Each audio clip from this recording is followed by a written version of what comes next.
Assalamualaikum warahmatullahi wabarakatuh. Perkenalkan, nama saya Khairul Bahrain dengan NIM 1112221. Saya dari kelompok 7 mahasiswa Universitas Dian Nusantara, kelas reguler malam, Fakultas Ekonomi Bisnis, Prodi Manajemen. Untuk memenuhi tugas besar perilaku organisasi, di sini saya akan mempresentasikan apa itu konsep motivasi. Konsep motivasi adalah faktor penting dalam kehidupan manusia. Berbagai teori dan faktor yang mempengaruhi tingkat motivasi seseorang, dengan dampak yang signifikan pada pencapaian dan kepuasan. Di sini ada definisi motivasi. Motivasi adalah dorongan atau kekuatan yang berasal dari dalam diri seseorang yang mendorong mereka untuk bertindak untuk mencapai tujuan. Yang selanjutnya ada motivasi yang dapat berasal dari berbagai sumber, baik internal, seperti nilai-nilai dan kebutuhan pribadi, maupun eksternal, seperti penghargaan atau pengakuan. Selanjutnya ada pentingnya motivasi. Yang pertama ini untuk meningkatkan produktivitas. Motivasi yang tinggi membantu meningkatkan produktivitas dan efektivitas dalam bekerja, belajar, atau dalam kehidupan sehari-hari. Selanjutnya untuk meningkatkan kreativitas. Seseorang yang termotivasi cenderung lebih kreatif dan inovatif dalam menyelesaikan masalah dan menemukan solusi. Dan selanjutnya untuk meningkatkan ketahanan. Motivasi ini membantu seseorang menghadapi tantangan dan rintangan dengan lebih baik, membangun ketahanan mental yang lebih kuat. Nah, di sini ada teori-teori motivasi.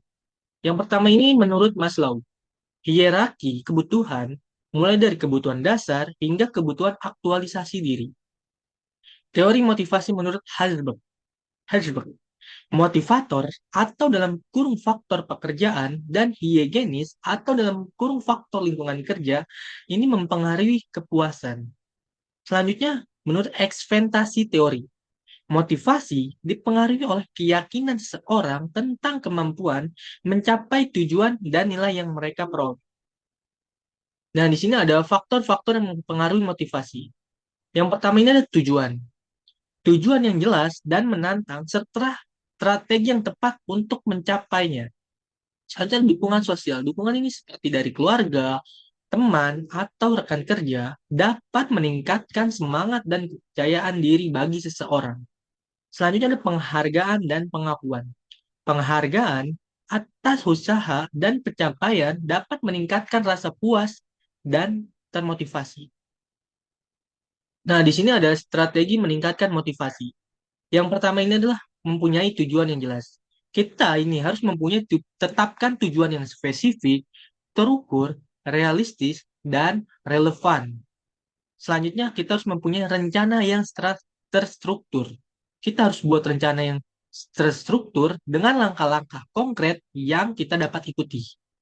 Selanjutnya, kita harus fokus pada kemajuan.